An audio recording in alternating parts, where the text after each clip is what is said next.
Assalamualaikum warahmatullahi wabarakatuh. Selamat sore pemirsa. Tentunya senang sekali pada sore hari ini di hari Senin 21 Agustus 2023 kami kembali menyapa Anda dalam program Ruang Publik.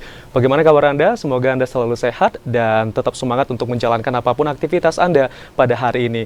Dan pemirsa, hari ini kita akan berbincang dengan tema dampak El Nino terhadap lingkungan, di mana BMKG memang telah mengeluarkan imbauan untuk tetap waspada terhadap adanya potensi El Nino di Provinsi Jambi. Karena fenomena El Nino ini selain dapat menyebabkan kekeringan, namun juga dapat membuat iklim lebih hangat dibandingkan tahun-tahun sebelumnya.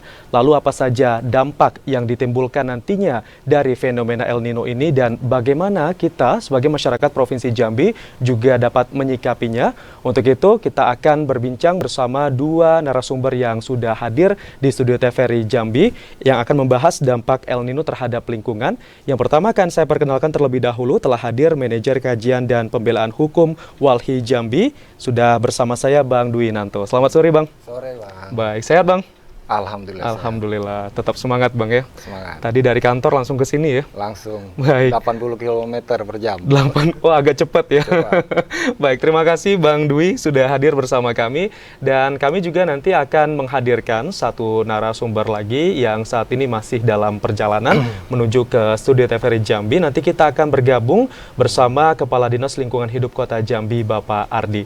Dan untuk Anda pemirsa yang ingin bergabung bersama kami dan ingin berbincang bersama kedua narasumber kami, Anda bisa menghubungi di line interaktif 0741 66385 atau di 0811 7433 133.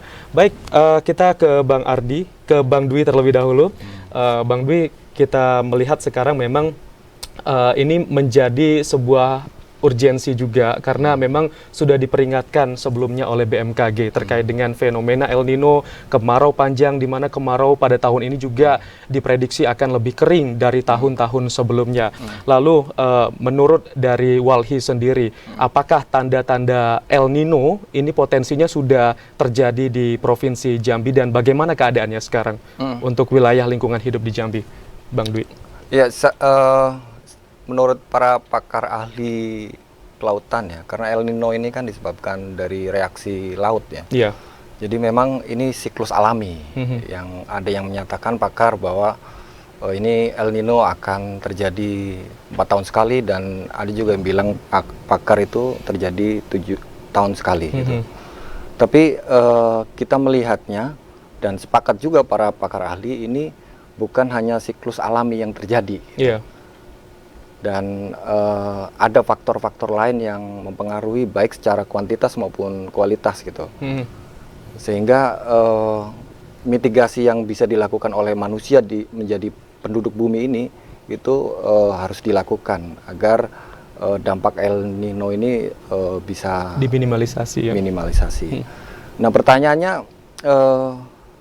apa yang bisa dilakukan oleh manusia sebagai penduduk bumi untuk menurunkan dampak dari El Nino ini? Kalau secara siklus memang dia akan terus terjadi gitu ya. Iya. El Nino yang kita rasakan. Jadi menurut pakar itu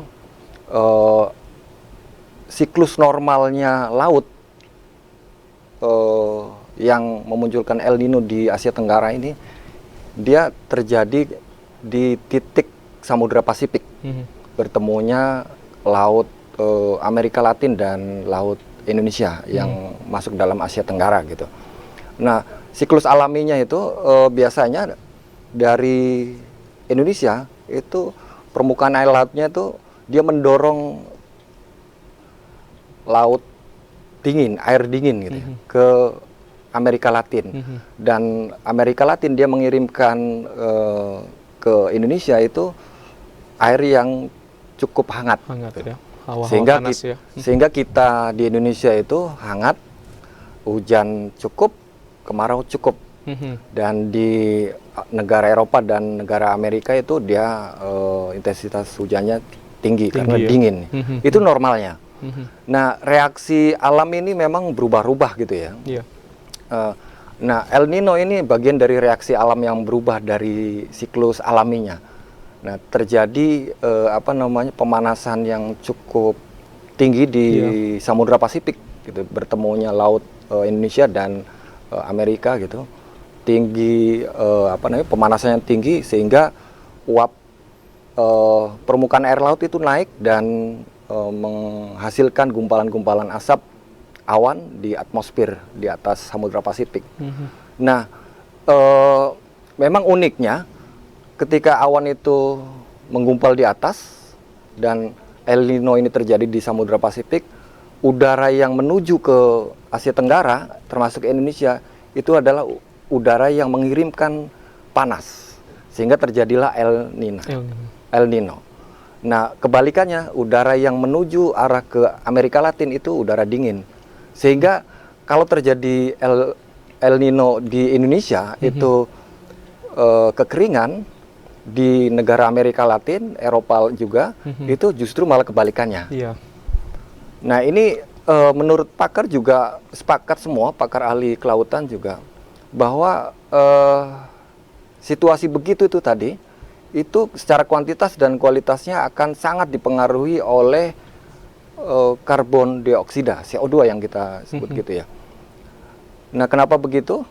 Karena karbon dioksida yang sekarang diproduksi oleh aktivitas manusia khususnya di Indonesia gitu ya, itu akan diserap oleh laut.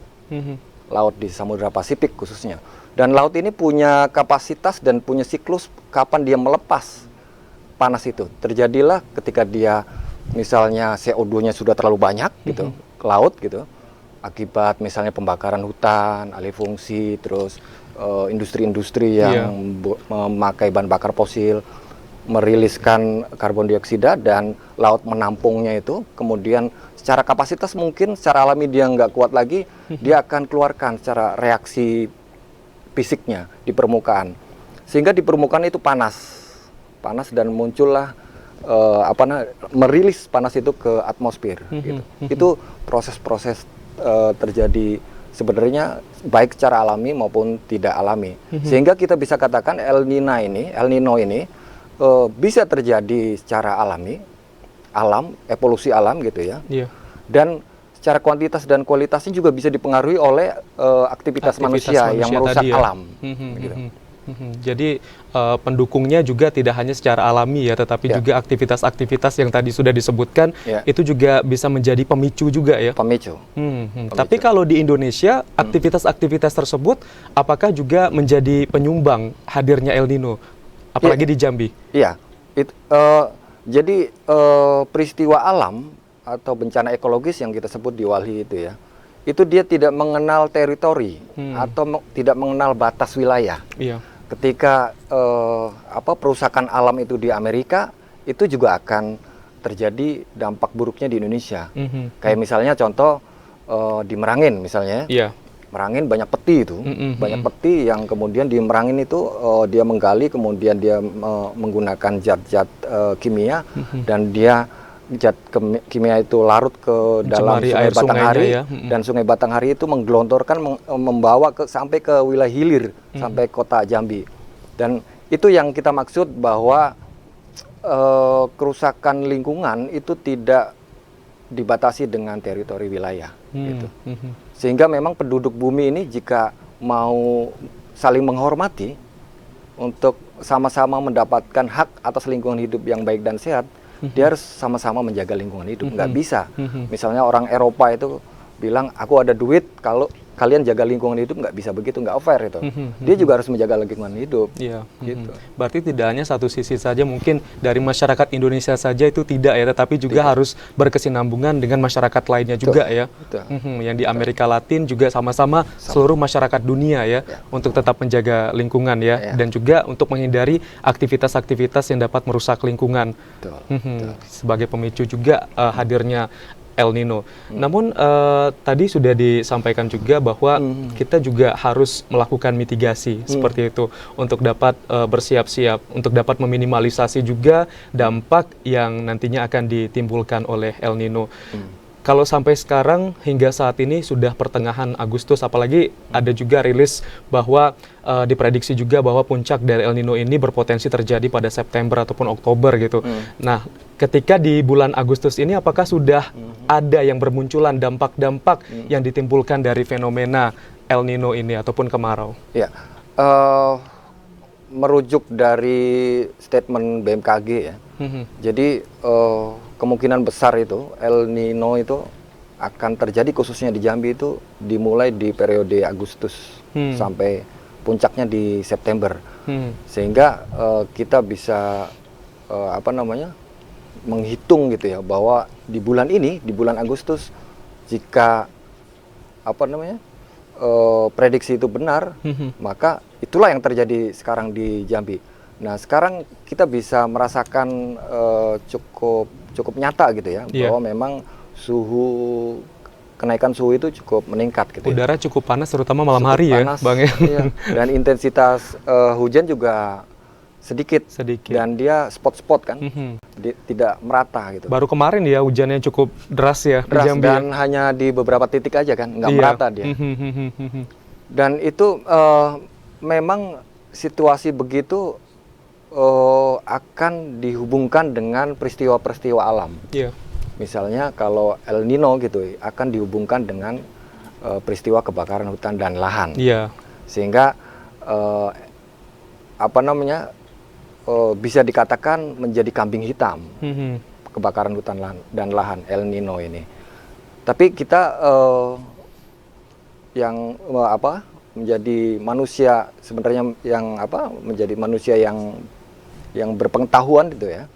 Ini seharusnya juga bisa melihat secara kritis gitu, bahwa El Nino itu bukan satu-satunya penyebab peristiwa kebakaran misalnya hutan dan lahan, khususnya di Jambi gitu ya. Nah, kebakaran hutan dan lahan di Jambi itu kita sedang mendorong satu gagasan gitu ya, bahwa itu adalah bukan satu-satunya penyebab ya. Dan ada wacana misalnya selain El Nino juga penyebab lainnya soal adanya yang membakar. Nah, ini kan soal pengetahuan dan paradigma terkait dengan kebakaran hutan dan lahan. Nah, ini akan mempengaruhi cara bagaimana memitigasi. Ini akan mempengaruhi cara bagaimana pencegahan.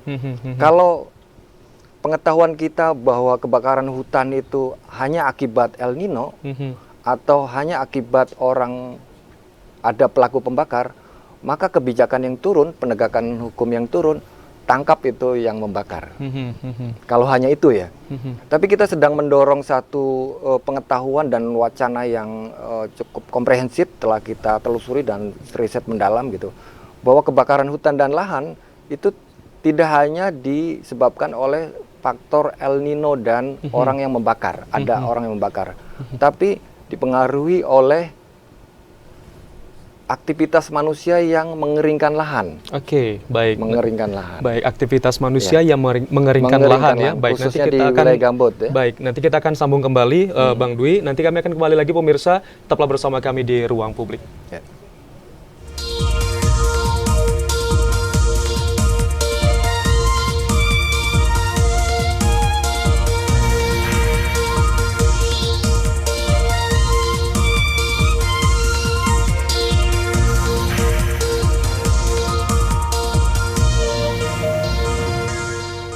Terima kasih pemirsa, Anda masih bersama kami di Ruang Publik dan kita masih membahas dampak El Nino terhadap lingkungan. Dan pada sore hari ini kita sudah mengundang Kepala Dinas Lingkungan Hidup Kota Jambi telah hadir bersama kami, Bapak Ardi. Selamat sore, Pak Ardi. Selamat sore pemirsa sekalian. Assalamualaikum warahmatullahi wabarakatuh. Waalaikumsalam warahmatullahi wabarakatuh. Sehat Pak Ardi? Alhamdulillah sehat. Alhamdulillah ya. Terima kasih Pak Ardi sudah hadir menyempatkan waktu di tengah kesibukannya yang begitu padat hari ini Pak ya.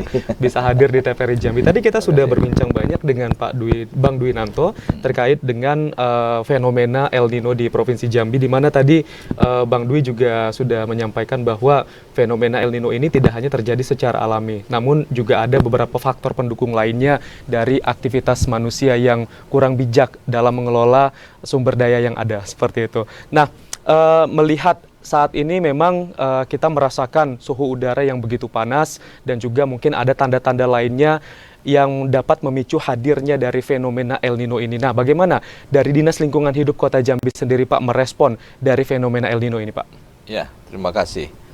terkait dengan kondisi cuaca atau iklim yang pada saat ini berdasarkan hasil perakiraan dari ahli-ahli iklim, itu mengarah kepada situasi El Nino, di mana panas yang akan terjadi itu melebihi dari yang biasanya.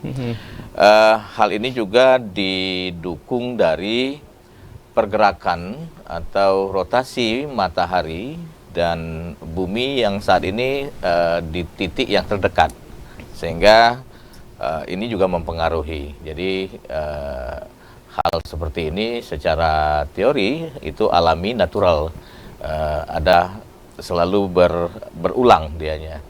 El Nino, La Nina juga selalu berulang, tapi ada durasinya, ada per 5 tahun, ada per 1 dasawarsa, ada 1 sewindu, ada mungkin 1 abad dia akan berulang gitu.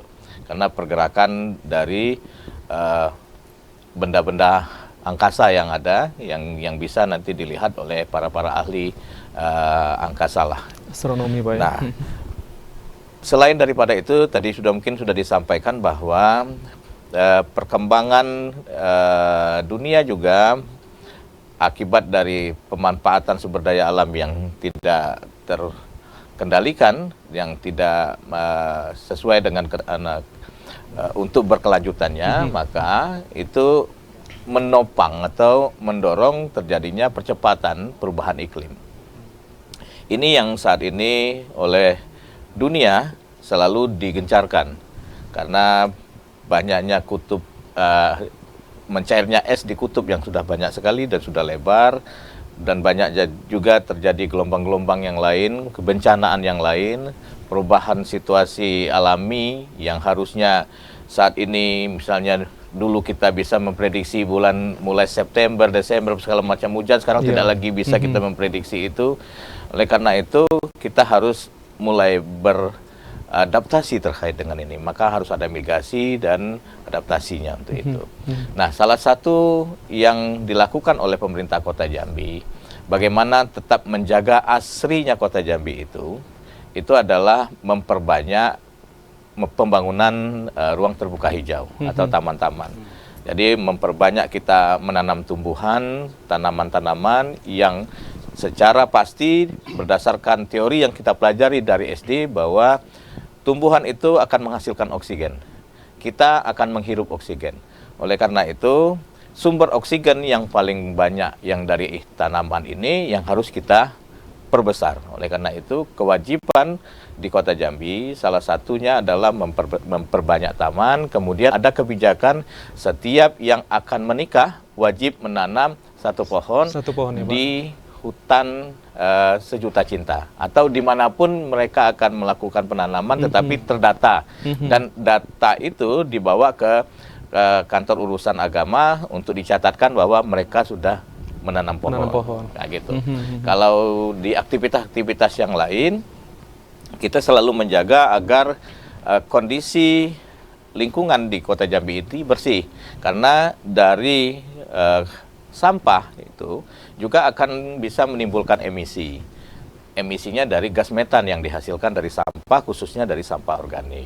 Selain itu juga kita akan mengukur sejauh mana emisi kualitas udara perkotaan di Kota Jambi ini dengan kita memiliki alat yang secara kontinu setiap setengah jam sekali itu memunculkan data, yaitu Air Quality Monitoring System atau monitor udara yang secara kontinu. Gitu. Nah, itu titiknya berada di depan kantor wali kota untuk pemantauan, dan displaynya bisa kita lihat di Tugu Keris dan di Simpang Pulai atau Taman Gajah Simpang Pulai. Displaynya bisa kita lihat situ. Di sana akan ketahuan bahwa situasi saat ini bagaimana. Kalau berdasarkan data yang saya miliki dari aplikasi yang dari Kementerian LHK, bahwa hari ini kualitas udara kita hitung indeks standar pencemar udaranya pada tanggal 21 Agustus itu di kategori sedang, di mana tingkat kualitas udara masih dapat diterima pada kesehatan manusia, hewan, dan tumbuhan. Jadi kategori yang ini masih bisa diterima. Yang terbaik itu di bawah 50. Jadi 1 sampai 50 baik, 51 sampai 100 itu sedang, 101 sampai 200 itu buruk ya Pak? Tidak sehat. Kurang baik, kurang baik, dan itu buruk, sangat buruk gitu. Yang di atas 300 itu sangat buruk. Nah, kalau kita lihat dari kondisi saat ini di data konsentrasi jam 17 tadi, saya lihat dari jam 17 bahwa semua konsentrasi baik itu particulate matter atau PM10 maupun PM2,5 serta gas itu dalam kondisi baik. Yang agak tinggi adalah di PM10, itu 30 nilainya, tapi ini masih kategori baik, karena warnanya hijau. Nah gitu. Jadi warnanya hijau. Nah yang agak besar itu, yang rata-ratanya tinggi, yaitu PM2,5. PM ini adalah particulate matter, atau partikel-partikel kecil yang ukurannya 2,5 mikrogram, itu yang berada di udara. Nah ini yang sedikit mengganjal kita. Mungkin kalau saya menilai, saya analisa pada saat ini bahwa particulate matter yang ada ditangkap oleh alat AQMS itu berdasarkan aktivitas yang ada di sekelilingnya.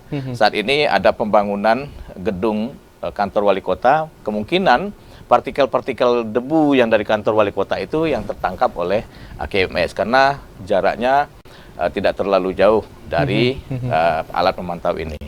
Itu yang analisa pertama kami. Tapi sebelum ini ada beberapa waktu yang lalu, kira-kira 2 atau 3 minggu yang lalu, kami melihat gejala yang agak lain di cuaca Kota Jambi, yaitu adanya bau asap dan adanya partikel PM10 dan 2,5 yang agak sedikit tinggi.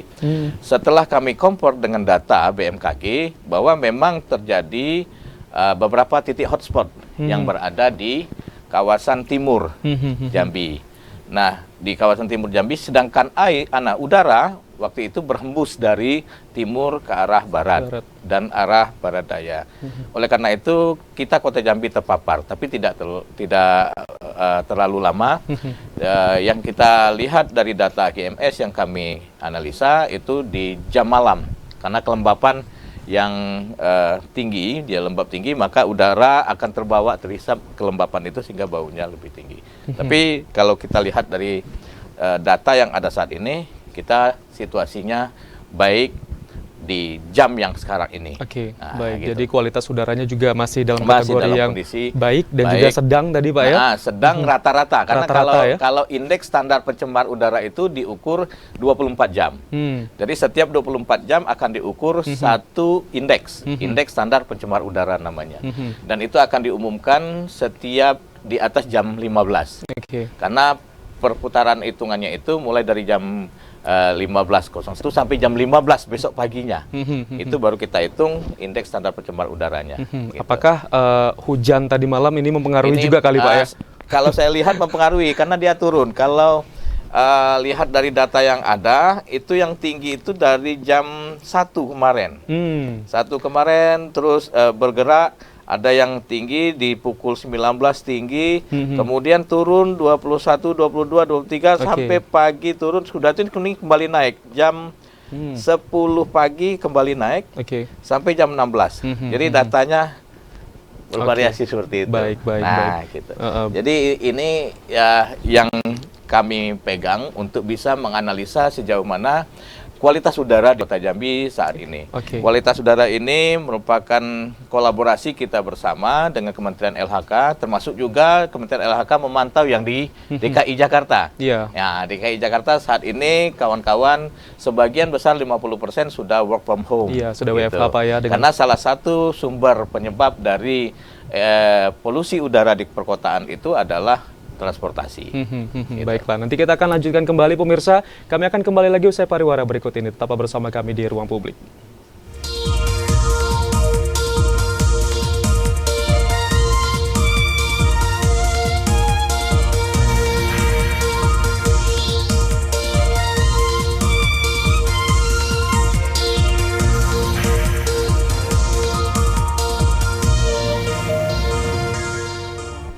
Baik, terima kasih pemirsa, Anda masih bersama kami di Ruang Publik dan kita masih membahas dampak El Nino terhadap lingkungan. Dan untuk Anda yang ingin bergabung bersama kami bisa menghubungi di 0741663385 atau di 0811743333. Baik, saya ke Bang Dwi lagi. Tadi sudah disampaikan oleh Pak Ardi bahwasanya saat ini memang kualitas udara masih dalam kategori yang baik. Namun ada beberapa waktu yang lalu memang sudah sempat terpantau kualitas udara di Kota Jambi ini ada sedikit penurunan seperti itu karena adanya kebakaran hutan dan lahan yang terjadi di beberapa wilayah yang berdekatan dengan Kota Jambi.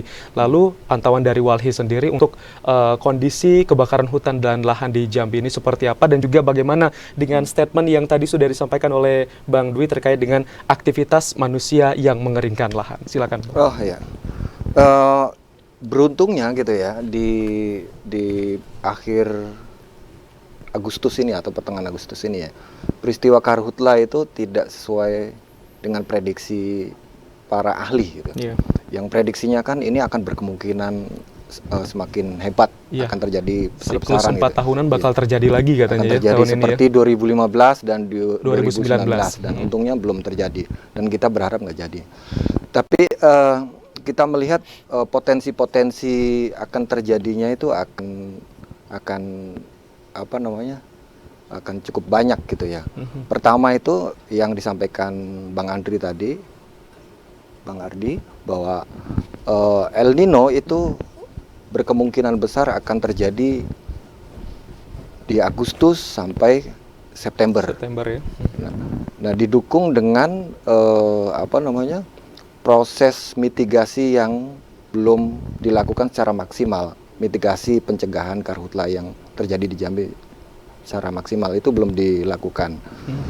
Nah, kita melihatnya kenapa ini karhutla belum maksimal dilakukan mitigasinya. Kita melihatnya soal cara pandang tadi, bahwa cara pandang saat ini yang dimunculkan diyakini bahwa kebakaran hutan dan lahan itu karena faktor El Nino misalnya ya, terus juga ada yang membakar, ya. Itu cara pandangnya. Dan cara pandang ini akan mempengaruhi apa namanya kebijakan yang diturunkan. Misalnya kalau cara pandangnya itu kebakaran hutan dan lahan itu disebabkan oleh pembakar, adanya pelaku pembakaran, maka penegakan harus dilakukan. Siapa yang membakar, dia ditangkap. Kalau misalnya kebakaran hutan dan lahan itu disebabkan hanya El Nino, dia berarti akan berserah diri pada alam. Tapi kalau cara pandangnya kita duduk bahwa kebakaran hutan dan lahan juga diakibatkan oleh adanya aktivitas manusia yang mengeringkan lahan, khususnya wilayah gambut ya. Karena kebakaran hutan dan lahan di Provinsi Jambi ini kan sebagian besar di wilayah gambut. Kalau cara pandang kita kebakaran hutan dan lahan itu diakibatkan juga oleh aktivitas manusia yang mengeringkan lahan gambut, maka kebijakan pencegahannya itu siapa yang mengeringkan lahan saya tangkap, begitu. Bukan hanya siapa yang membakar saya tangkap. Kalau hanya siapa yang membakar saya tangkap, penuh itu penjara di Jambi oleh petani-petani. Karena petani-petani kita kan banyak yang melakukan proses pembukaan lahan dan memulai bertani itu dengan cara membakar. Kalau di Kumpe misalnya dengan cara merun gitu ya. Dan itu akan penuh dan tidak akan menyelesaikan secara komprehensif dan secara utuh terkait dengan pencegahan karhutla khususnya di Jambi. Nah harapan kita memang pengetahuan itu harus duduk gitu dan tidak boleh parsial gitu. Nah artinya kedepannya itu pencegahan yang paling efektif dan paling strategis juga dilakukan monitoring terhadap tata kelola gambut khususnya karena gambut wilayah yang rentan terbakar. Jadi dimonitoring tata kelolanya baik masyarakat, baik perusahaan. Kalau ada yang melanggar tata kelolanya itu tangkap. Nah, apakah regulasinya sudah dibuat gitu untuk mendukung proses penegakan? Ada. Di PP 57 2016 misalnya, bahwa gambut alami itu adalah gambut yang tinggi muka airnya 40 cm. Jadi misalnya ini permukaan gitu ya. Ini permukaan gambut, ke bawahnya itu 40 cm harus ada air. Itu gambut alami menurut PP 57 2016. Dan kalau sudah begitu, dia itu anti bakar. Dan kalaupun terbakar mudah dipadamkan. Nah, sekarang itu wilayah gambut itu kenapa mudah terbakar dan sulit untuk dipadamkan, ini adanya aktivitas manusia di atasnya gitu ya, yang mengeringkan gambut. Jadi kalau misalnya Abang atau Bang Ardi take off dan landing di Sutantaha gitu ya, kita kalau lihat ke bawah itu akan terlihat jelas garis-garis kayak sungai kecil gitu kan. Itu rapi betul. Nah, itu tata kelola cara bagaimana manusia mengelola wilayah gambut untuk menanam komoditi tanaman tertentu, misalnya sawit gitu ya. Itu disobek-sobek dia wilayah gambutnya. Yang tadinya alami tinggi muka airnya 40 cm itu disobek-sobek dan jadikan kanal. Kemudian kanal itu fungsinya untuk membuang air sehingga kering lah.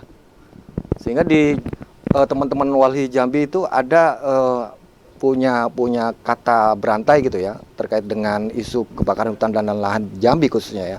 Kata berantainya itu tidak ada asap jika tidak ada api. Tidak ada api jika tidak ada lahan kering. Tidak ada api jika tidak ada lahan terbakar. Tidak ada lahan terbakar jika tidak ada lahan kering. Pertanyaannya itu siapa yang mengeringkan lahan sehingga terjadi kebakaran, rentan kebakaran gitu. Nah, kata berantai itu mengingatkan kita dan mencerdaskan kita untuk melakukan proses pencegahan khususnya karhutlah di Provinsi Jambi. Gitu. Tapi pelakunya udah pernah ada yang dapat gitu, yang memang sengaja untuk dapat membuat lingkungan ini menjadi rusak. Nah, itu kan karena penegakan hukum kita sekarang ini kan pendekatannya hanya yang tadi itu. Siapa yang membakar? Kalau misalnya satu wilayah ada yang membakar gitu ya. Selidik itu, siapa yang membakar, tangkap, proses gitu. Gitu. Oke. Jadi akan sangat sulit. Karena siapapun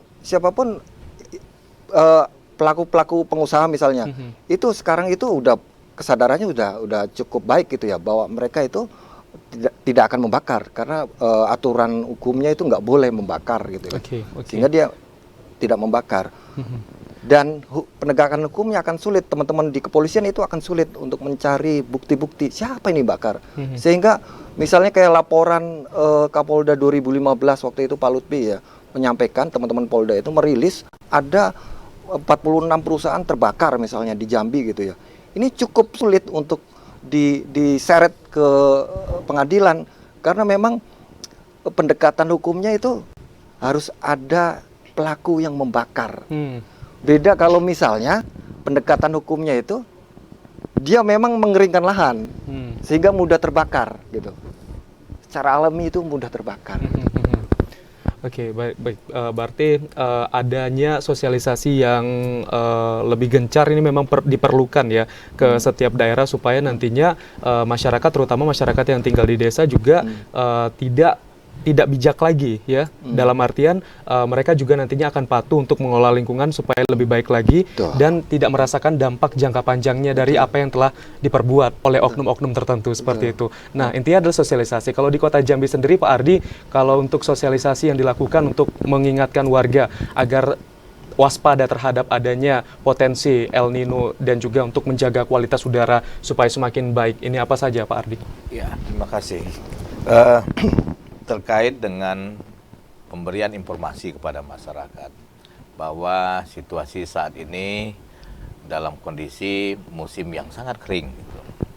Oleh karenanya kita sampaikan kepada masyarakat ada peraturan daerah yang tidak boleh kita melakukan pembakaran terutama sampah. Jadi Perda 8 2020 itu mengarahkan larangan untuk membakar sampah. Kalau membakar sampah berarti akan ada tuntutan sanksi yang akan diberikan kepada mereka, oknum-oknum itu.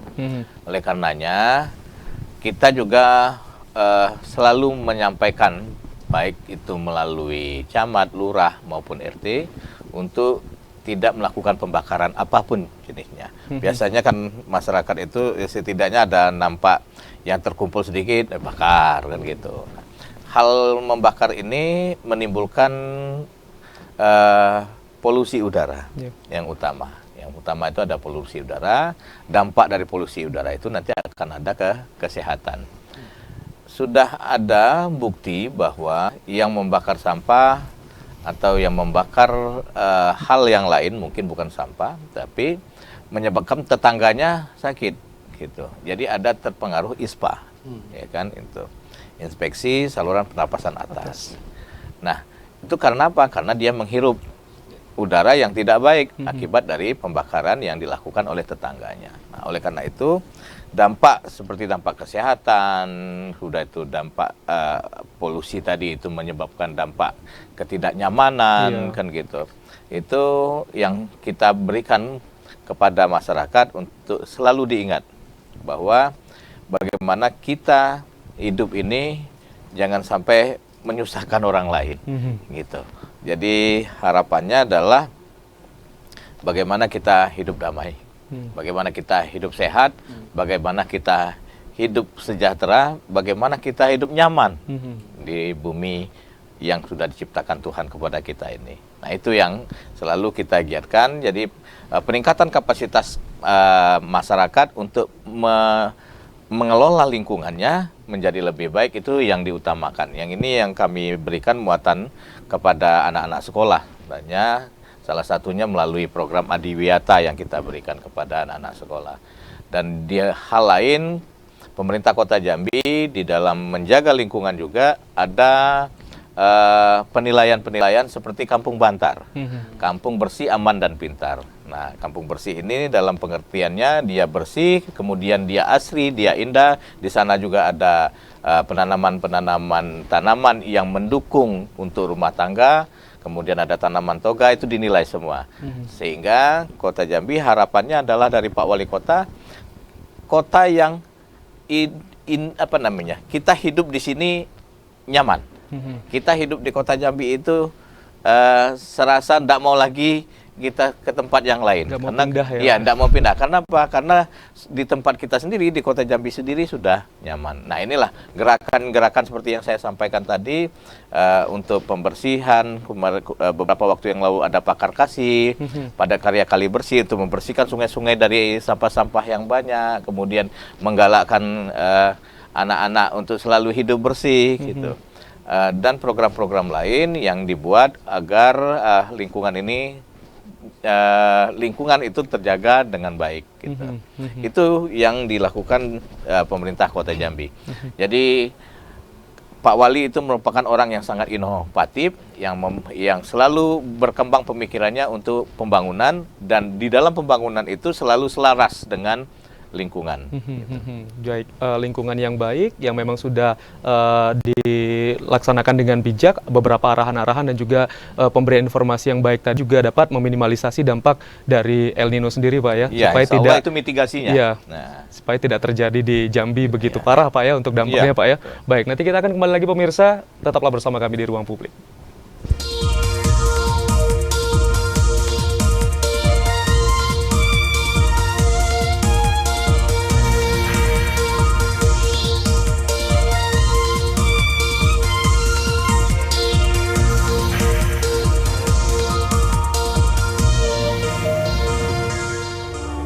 Baik, terima kasih pemirsa, Anda masih bersama kami di Ruang Publik dan kita sudah berada di penghujung acara dalam dialog Ruang Publik kali ini, dan kita langsung saja akan mendengarkan closing statement dari masing-masing narasumber.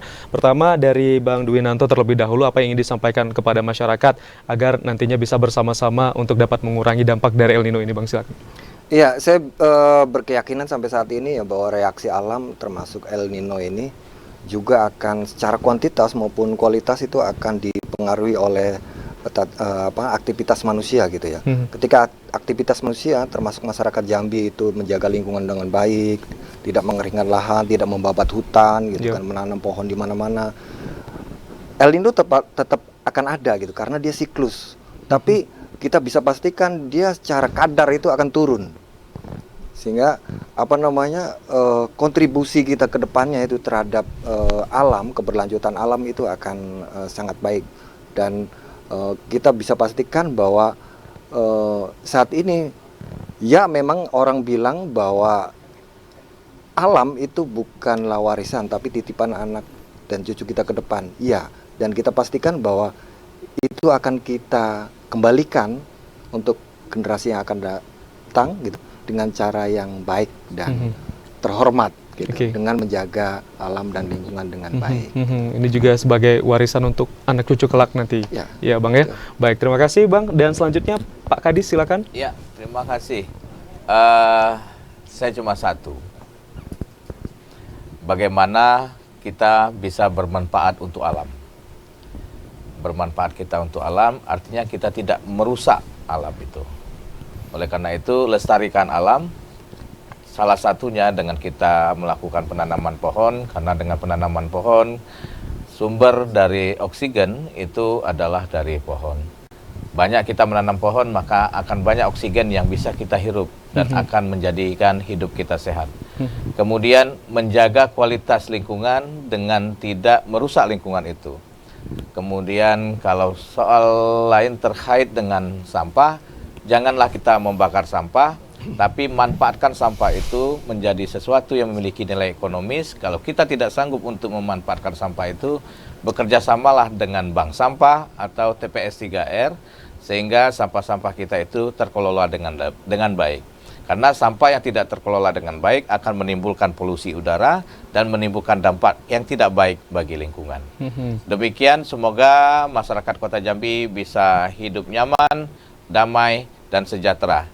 Terima kasih. Assalamualaikum warahmatullahi wabarakatuh. Waalaikumsalam warahmatullahi wabarakatuh. Dengan lingkungan yang baik juga nantinya membuat masyarakat Jambi betah berada di Kota Jambi, Pak ya, tidak mau berpindah dari Kota Jambi. Ya, baik, terima kasih untuk Kepala Dinas Lingkungan Hidup Kota Jambi Bapak Ardi sudah bergabung bersama kami. Terima kasih juga untuk Manajer Kajian dan Pembelaan Hukum Walhi Jambi Bang Dwinanto sudah bergabung bersama kami. Kami doakan semoga sehat selalu. Amin. Semoga bisa berjumpa di lain kesempatan. Dan pemirsa, itu tadi perbincangan kami terkait dengan dampak El Nino terhadap lingkungan, di mana memang kita harus mewaspadai prediksi dari puncak El Nino ini dapat terjadi pada bulan Agustus sampai dengan September tahun 2023. Dan kita selaku masyarakat Provinsi Jambi tentunya harus bersama-sama untuk dapat bersinergi menjaga alam, yang nantinya alam ini juga sebagai warisan bagi anak cucu kita kelak, dan juga dapat meminimalisasi dampak yang ditimbulkan dari El Nino ataupun dari fenomena-fenomena alam lainnya. Terima kasih telah menyaksikan kami di Ruang Publik. Wassalamualaikum warahmatullahi wabarakatuh. Sampai jumpa.